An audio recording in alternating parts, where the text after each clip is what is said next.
So a lot of people say that Sufism is a sect. A lot of people say that following Sufism is you're going on the path of hellfire. So we are labeled, our way of life is Sufism, and we are labeled as grave worshippers. And what defense can we use regarding these claims? Yeah, first of all, those who say that Sufism is a sect, they have not understood the hadith. Because the hadith of Jibreel, which is very famous hadith, famous narration where Sayyidina Jibreel alayhi salatu wasalam came to the holy court of Nabi Kareem sallallahu alayhi wasallam in form of human, and he raised some questions that what is Islam, what is Iman, what is Ihsan. Right. So the term Ihsan is the root for the Sufism. So the one who had understood that hadith, he will never reject Sufism. Right. But of course, there can be fake Sufis. In everything you find a duplicate. Right. If you have an original watch, you will find a duplicate as well. Right. If you have an original, what you call anything, there is a duplicate for that. Likewise, in religion also, there are people who give a duplicate religion to the people by misquoting the Quran and the Hadith. So those who are fake, we will openly say fake. Right. And if you simply reject Sufism, then you are rejecting the Hadith. Right. Okay. Now the question is about the grave worshipping. Now first of all, you see, brother, when we visit a grave of a pious servant of Allah, the purpose is because they are friends of Allah, they are beloved to Allah, we visit them. Right. And there are evidence in the hadith.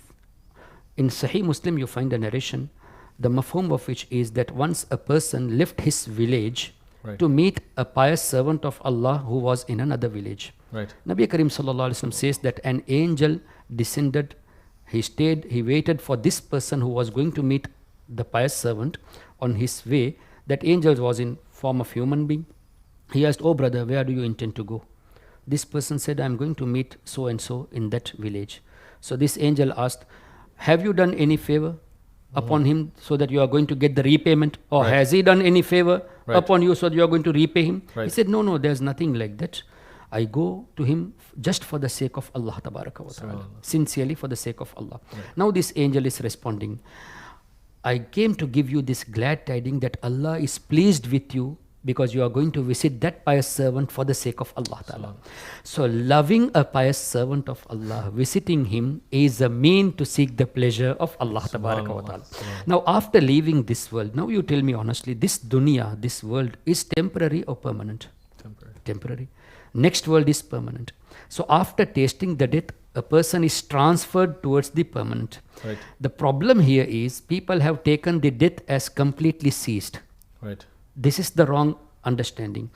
Death is a thing which transfers you from the temporary world towards the permanent world.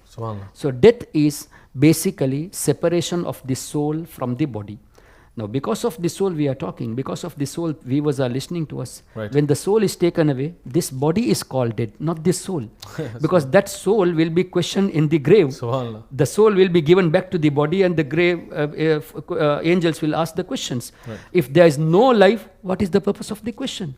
After the questions are answered, they will be given the comfort of Jannah, like the bed of Jannah, dress of Jannah in the grave will be given. Why? When a person is not living, why the comfort? Right. And when a person is not living, why the punishment? Right. So it is understood there is a life. And when they reach the permanent life, after leaving the temporary life, I ask you this question. In this permanent life, which is a jail for the believers in light of the hadith, Ad-dunya sijnul mu'min, it's a jail for the believers. Now in the jail, the pious servants of Allah, they attain the pleasure of Allah. And they did so much for the sake of Allah and His Prophet sallallahu alaihi wasallam that they got the higher status. Right. Now when they leave this temporary world, are they more closer to the rahmat of Allah or away from Allah? More closer. When they are more closer to the rahmat of Allah, their status will be further elevated or decreased? Obviously elevated. The powers what Allah bestowed upon them in this world, the powers will be increased. Right. So because they are in a higher place. 100%. So when we go to visit a pious servant of Allah who is resting in the grave, we are not going to meet that stone or to worship that stone, but we are going to meet that pious servant of Allah, meeting whom is a mean for the pleasure of Allah Tabaraka wa Ta'ala. One thing. And in light of the hadith of Nabi Karim Sallallahu Alaihi Wasallam, grave for the believers is a garden from the gardens of paradise. Now tell me, in the garden of paradise there will be rahmat of Allah or adab of Allah? Rahmat of Allah, mercies of Allah. So when you go near the garden of Jannah, obviously the rahmats are descending, you also getting drops of those rahmats. So one purpose that they are, because they are beloved to Allah. If we were to be termed as grave worshippers, we should go to all the graves and worship. No, we don't do that. Right. Do we ever find a Muslim that say that I am going to search the grave of Qarun, Namrud, so that I want to worship those graves? No. But when we go to a city, we ask, is there any awliya here? Is there any anbiya here? Why? Because they are beloved to Allah, we are in search of them. So because of the connection with of Allah, we are going towards them. Right. So the connection with of Allah, that tells everything. Right. So this is the basic thing. So these people, they say, no, it's a grave worshipping and you are committing shirk, this and that. You ask them this question, which is a very simple question. If you go to Makkah Sharif, Makkatul Mukarramah, when you see the Holy Kaaba, you run towards the Holy Kaaba, you kiss the Holy Kaaba, you kiss the Hajarul Aswad, you offer prayer facing the Holy Kaaba. Even now, being in Toronto, we are facing the Holy Kaaba. Are we worshipping that? No. We are worshipping only Allah. We are showing the respect to the Holy Kaaba because it is the command of Allah and His Rasul Sallallahu Alaihi Wasallam. So a person looking at the Holy Kaaba saying, Ya Allah, forgive my sins. Ya Allah, fulfill my good desires. No one is going to say that you are worshipping them. So if you say, is this worshipping? They will say, no, we are respecting the Kaaba and we worship only Allah. So the answer is very simple. Our Nabi Sallallahu Alaihi Wasallam, looking at the Holy Kaaba, said that, O Kaaba, in the sight of Allah, surely you do possess higher status. But the awliya of Allah, they possess higher status than of your status in the sight of Allah. So when looking at the Kaaba, kissing the Kaaba, it's not stone worshipping. Right. It is a respect. Then those who are higher in status than of the Holy Kaaba, if you visit them, how can you blame us saying that you are worshipping the stone? No.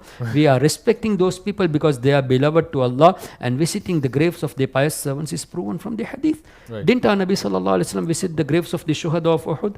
Didn't he visit Jannatul Baqi? Didn't he command us, the people, to visit Jannatul Baqi? Yes. Right. He also advised, when you go to the graveyard, say Assalamu alaikum ya ahlal qubur. When they have left this world and when they can't hear according to these people, right, why the term Assalamu alaikum ya ahlal qubur? Oh people of the grave, peace be upon you, not right, peace be upon them, peace be upon you. What is the next term? Yaghfirullahu lana wa lakum. May Allah forgive us and forgive you all. Why forgive you all? Our Nabi should have educated, forgive them all. No, forgive you all. Walakum. Nas'alullaha lana walakum al-afiyah. We ask afiyah from Allah for us and for yourselves. Why? You are addressing directly to those people. Our Nabi, wasn't he aware that they can't listen according to you?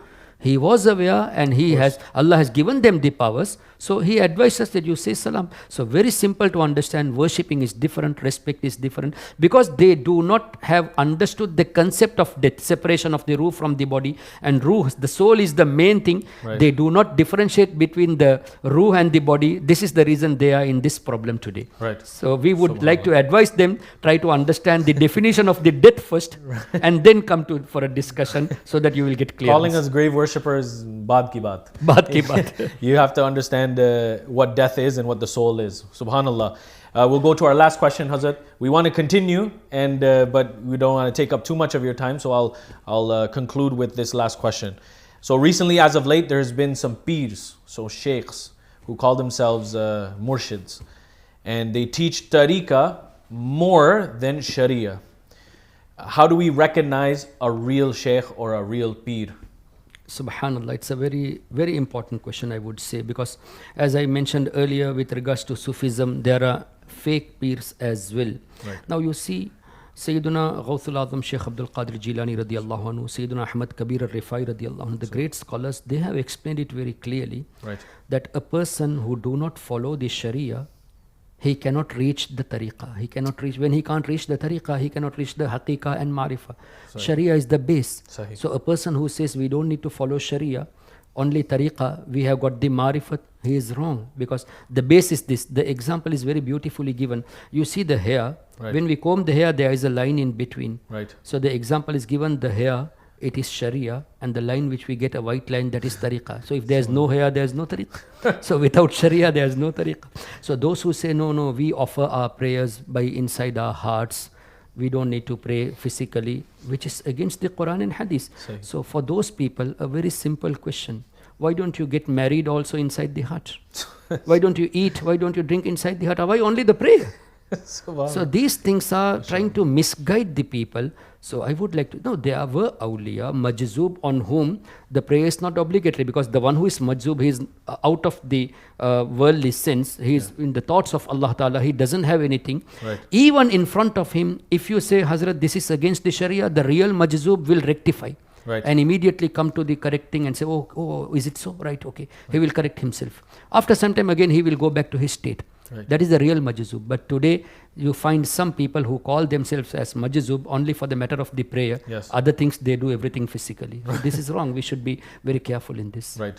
And in terms of recognizing the real peer, or who our youngsters can go to learn not only the deen, but for our akhirah as well. Obviously, a sheikh, purpose of the sheikh is to rectify our dunya and our akhirah. Right. So a sheikh should be, first of all, the pure believer of the Aqidah of Ahlus Sunnati wal Jama'ah. That is the base. If that is not there, nothing is there. Right. He can be a worshipper. Shaitan was also a worshipper. Iblis was a great worshipper, but no iman. So iman is the base. Okay. Right. First thing is that. And the second thing, he should be a proper alim, because if he is aware of the laws of the Sharia, he will guide you towards the Sharia. If he is unaware, how he is going to guide you?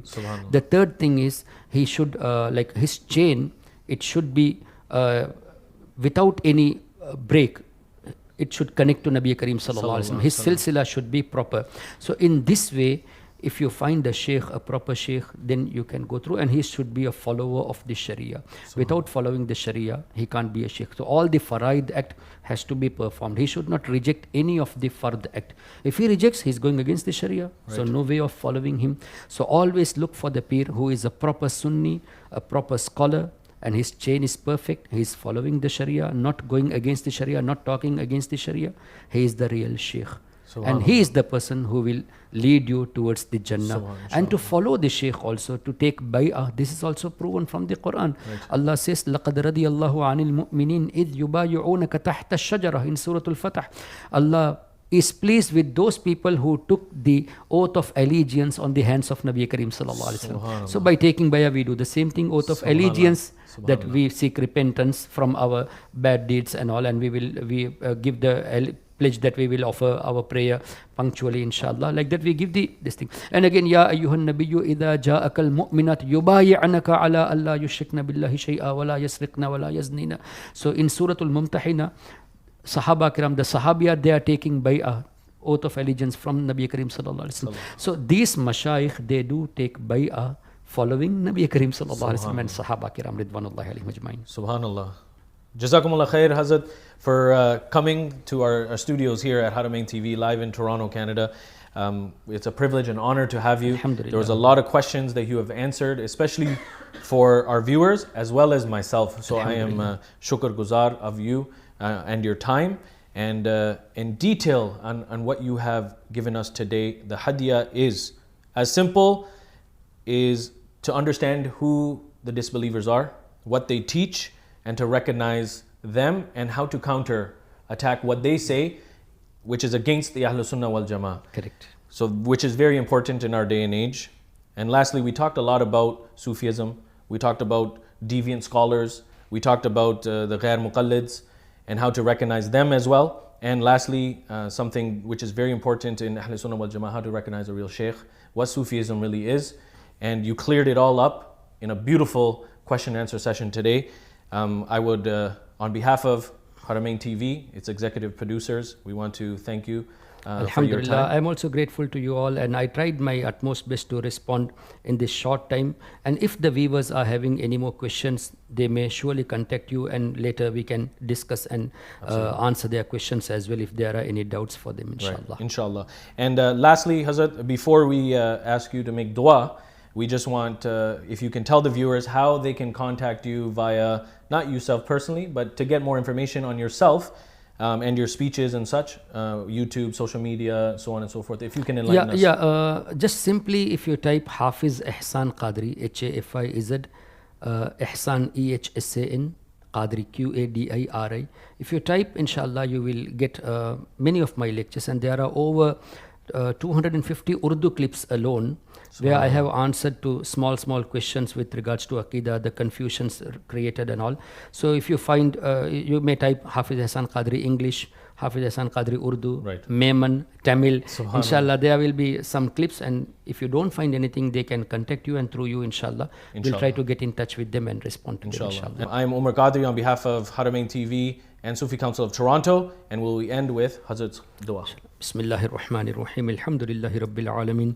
والصلاة والسلام على أشرف الأنبياء والمرسلين وعلى آله وصحبه وأهل بيته وأزواجه وأولياء أمته وأمته أجمعين. اللهم ربنا آتنا في الدنيا حسنة وفي الآخرة حسنة وقنا عذاب النار. اللهم أنزل علينا البركة والرحمة والسلامة والعافية. اللهم ارزقنا شفاعة حبيبك المصطفى صلى الله عليه وسلم. Ya Allah, by the barakah of Nabi Kareem sallallahu ta'ala alayhi wasallam, protect our iman, grant us firmness in our iman. Ya Allah ta'ala, grant us the true love of yours and the true love of your Habib sallallahu alayhi wasallam. Ya Allah, instill the true love of your beloved ones in our hearts and in the hearts of all our offsprings until Qiyamah. Ya Allah, protect all of us from all kinds of calamities. Ya Allah, grant all of us the death in the state of iman. Ya Allah, grant all of us the shafaat of Nabi Kareem sallallahu alayhi wasallam. Ya Allah, fulfill all our hajat by the wasila of Sayyidina Shaykh Abdul Qadir Jilani, Qaddasallahu Sirrahul Aziz. Ya Allah, accept our duas by the barakah of our parents. Sallallahu ta'ala ala khayri khalqihi Sayyidina Muhammadin wa alihi wa sahbihi ajma'in. Subhana rabbika rabbil izzati amma yasifun. Wa salamun ala al-mursaleen. Walhamdulillahi rabbil alameen. Wa bihaqqi la ilaha illallah Muhammadur Rasulullah sallallahu alaihi wasallam.